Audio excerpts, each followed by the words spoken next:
India और China के बीच एक ऐसी जगह जिसका नाम है गलवान वैली। ये जगह सुनने में जितनी सिंपल लगती है, यहाँ ऐसा कुछ हुआ है कि जिसे लोग आज तक भी भूल नहीं पाए। 15 जून 2020 की रात, सर्दी इतनी कि सांस लेना भी मुश्किल हो, हाइट 14,000 फीट से ज़्यादा, और उस रात 2 न्यूक्लियर पावर कंट्रीज के सोल्जर्स एक दूसरे से टकरा गए बिना किसी गोली के। ना ही कोई बंदूक चली, ना मिसाइल, पर फिर भी लाशें ही लाशें। इस वीडियो में उसी रात की सच्चाई जानेंगे।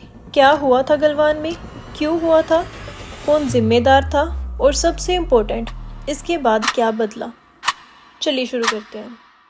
इंडिया और चाइना के बीच एक ऑफिशियल बॉर्डर नहीं है। इसे कहते हैं लाइन ऑफ एक्चुअल कंट्रोल, यानी LAC। ये एक ऐसी लाइन है जिसको दोनों देश अलग तरीके से समझते हैं। इस कंफ्यूजन की वजह से अक्सर पेट्रोलिंग और पोजीशनिंग पे क्लैश हो जाता है। लद्दाख रीजन में स्पेशली अक्साई चिन एरिया को लेके डिस्प्यूट पुराना है। 1962 में इंडिया और चाइना के बीच एक वॉर भी हुआ था जिसमें चाइना ने अक्साई चिन पर कब्जा कर लिया। तब से लेके आज तक पीस तो है, लेकिन ट्रस्ट कभी फुली वापस नहीं आया। गलवान वैली एक ऐसी जगह है जो दारबुक श्योक दौलत बेग ओल्डी रोड के बिल्कुल पास है। ये रोड इंडिया के लिए बहुत इम्पोर्टेंट है क्योंकि इसके थ्रू हम अपने नॉर्दर्न मोस्ट पोस्ट तक इजीली पहुंच जाते हैं। चाइना को ये रोड स्ट्रेटेजिक थ्रेट लगता था। मई 2020 के आसपास चाइना ने गलवान के पास अपनी एक्टिविटी और ज़्यादा बढ़ा दी।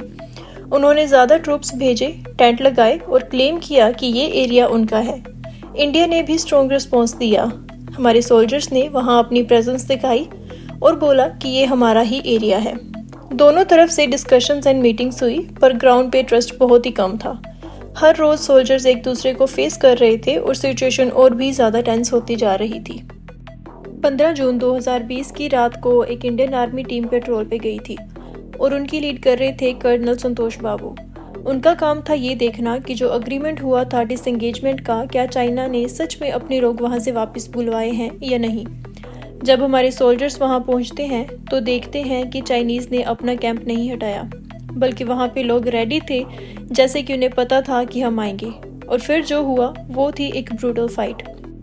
बंदूकें नहीं थी क्योंकि दोनों देशों के बीच ये अग्रीमेंट था कि LAC पे फायर आर्म्स यूज़ नहीं होंगे। तो चाइनीज़ सोल्जर्स ने लोहे की रोड्स, नेल्स वाले स्टिक्स और पत्थर उठा लिए। हमारे सोल्जर्स ने भी हाथों से, पत्थर से जो मिला उसे यूज़ किया। हाई अल्टीट्यूड, बर्फीली रात और जिंदगी और मौत का सवाल। कर्नल संतोष बाबू और 19 और इंडियन सोल्जर्स शहीद हो गए।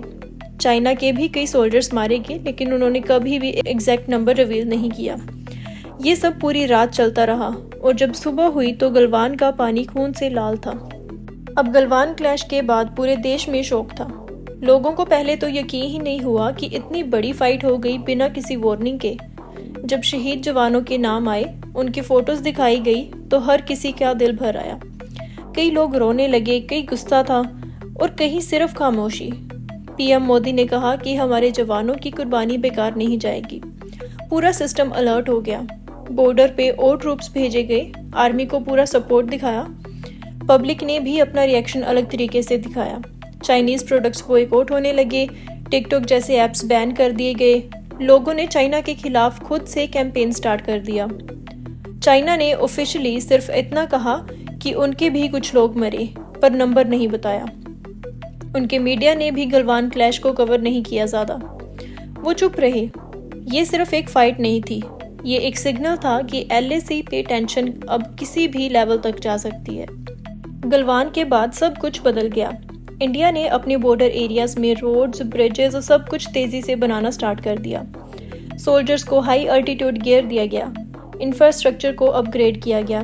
चाइना भी चुप नहीं बैठा, उन्होंने भी नए कैंप्स, रडार सिस्टम्स और वेपन्स डिप्लॉय किए। लद्दाख ने कई पार्ट्स में दोनों तरफ की आर्मी फेस टू फेस है, सिर्फ कुछ ही मीटर्स का डिस्टेंस है। बातें चलती रही, डिस्कशंस चलती रही, dozens of military level meetings हुई, पर टेंशन अभी तक पूरा खत्म नहीं हुआ। हर महीने रिपोर्ट्स आती हैं कि चाइना ने फिर से एक नया कैंप लगा दिया या इंडिया ने पेट्रोल इंक्रीज कर दिया, और दोनों तरफ का trust level almost zero. Galwan clash ने एक नई रियलिटी दिखाई कि इंडो चाइना बॉर्डर पे पीस सिर्फ एक इल्यूजन था। अब दोनों देश एक परमानेंट हाई अलर्ट जोन में जी रहे हैं। जब तक दोनों तरफ से क्लियर सल्यूशन नहीं मिलता, ये टेंशन वही का वही बना रहेगा। गलवान एक जगह का नाम नहीं रहा, अब ये एक इमोशन बन चुका है, एक याद जो दिखाता है कि हमारे सोल्जर्स किस लेवल तक जा सकते हैं अपने देश के लिए, अपने दोस्तों के लिए। उनकी फाइट सिर्फ एक एनिमी के खिलाफ नहीं थी, वो फाइट थी अपनी मिट्टी के लिए, अपनी इज्जत के लिए और एक सिंपल मैसेज के लिए कि इंडिया झुकेगा नहीं। पर ये कहानी सिर्फ गलवान तक सीमित नहीं है। इंडिया ने अपने ग्लोबल रिलेशंस और स्ट्रॉन्ग किए। क्वाड यानी इंडिया, यूएस, जापान और ऑस्ट्रेलिया का ग्रुप, उसका रोल और इम्पोर्टेंट हो गया। यूएस और जापान के साथ मिलिट्री एक्सरसाइजेस बढ़ गई, स्ट्रेटेजिक टॉक्स भी सीरियस हो गई। चाइना की इमेज पे भी असर पड़ा। गलवान के बाद कई देशों ने ओपनली चाइना को अग्रेसिव बोला। ट्रस्ट लेवल ग्लोबल लेवल पे भी वीक हो गया। इंडिया ने भी क्लियर स्टैंस ले लिया। बॉर्डर पे नए बंकर्स बनने लगे, हाई टेक सर्विलियंस आया और सब कुछ अपग्रेड होने लगा। अब ये एक लॉन्ग टर्म स्टैंड ऑफ बन चुका है, जहां दोनों साइड्स रेडी हैं हर सीजन, हर सिचुएशन के लिए। तो ये था इतिहास गलवान वैली का। अब अगले एपिसोड में हम बात करेंगे डोकलाम की, जहां 2017 में इंडिया ने चाइना के सामने एक सॉलिड स्टैंड लिया और इस बार सिर्फ सोल्जर्स नहीं, भूटान भी इस कहानी का पार्ट था। तो अगर आपको ये वीडियो अच्छा लगा हो तो लाइक ज़रूर करें, कमेंट में अपना व्यू बताएं और चैनल को सब्सक्राइब करना मत भूलें। Thank you for watching.